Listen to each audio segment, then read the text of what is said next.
Back in 1971, our band, the Underground Balloon Corps, went to a recording studio in downtown Pittsburgh to record some original tunes we'd come up with. We recorded 2 songs that day. And in the studio was a guy named Glenn Campbell. Not that Glenn Campbell. Had it been that Glenn Campbell, I would have been afraid to play in front of a monster like that Glenn Campbell. But this Glenn Campbell represented something called Music Factory Records. And he signed us to a 1-year deal to make an album with the possibility of releasing 3 singles. For you youngsters, a single is a little vinyl record with 1 song on each side. So the 2 songs we recorded that day became our first single. Now you have to remember, back in the late 60s, early 70s, record executives had no clue, what was going to catch on, so they were signing everybody. In fact, we weren't the only band from our town that got signed to Music Factory Records. But anyway, the record came out. We got some regional radio play, and our record was on every jukebox in like 4 states. I even got a couple royalty checks being one of the writers of the songs. But anyway, our playing circle went from playing around the Pittsburgh area to playing all over the place. Scranton, Pennsylvania, Cleveland, Ohio, Charleston, West Virginia, somewhere in Virginia. Big long trips we were taking. So we decided to buy a bigger truck. We found an old milk delivery truck, a company called Auto Milk. It was a box truck. It had a flip-over cab, straight 6 engine, 3-speed manual transmission. None of us could drive it worth a damn. There wasn't a single gauge on the dashboard that worked, but it was a big truck. In fact, we took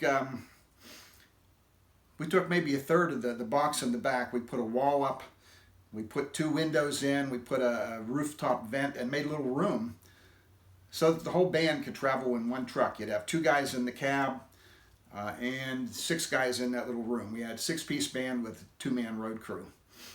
We pretty much decimated the band fund getting that truck ready to roll. So we go down to the, whatever it is, the notary, wherever you go to register your vehicle so you can get plates for it. And we go down, we tell them what we have, and they tell us the plates are going to be like $400. Now, back in the late 60s, early 70s, you might have paid $6 to register your car. So $400 was out of the question. We didn't have that money. Now, my uncle had a camper that he had made out of a bread truck. And he told me, you take some pictures and you go and you register your camper, and it cost $12 a year. Now, $12 a year was more like it. So we go back to the drummer's house, back to Rick's house. We go in his living room, we get an end table, we get a lamp, we get a chair, we carry them out of his living room, we put them in the truck, arrange them nice, take a couple pictures, go back to the notary or whatever the heck it is where you get your license plates, showed them the pictures, and sure enough, we were registered for $12 as a camper. So we had plates for the truck, and off we went. What we didn't know, though, was that there's something special about a plate on a truck that state policemen know instantly if something's wrong. So the very first trip we took, we're on our way to Wheeling, West Virginia. Of course, we're pulled over by a West Virginia state policeman because he's looking at the plate, and the plate is not matching the vehicle he's seeing. In fact, every trip we took, we got stopped by the state police. Going there and coming back, you could literally add 2 hours to your trip. Because back then, once they stopped you, they didn't have that instant information thing like they do now. One time we were stopped by an Ohio patrolman.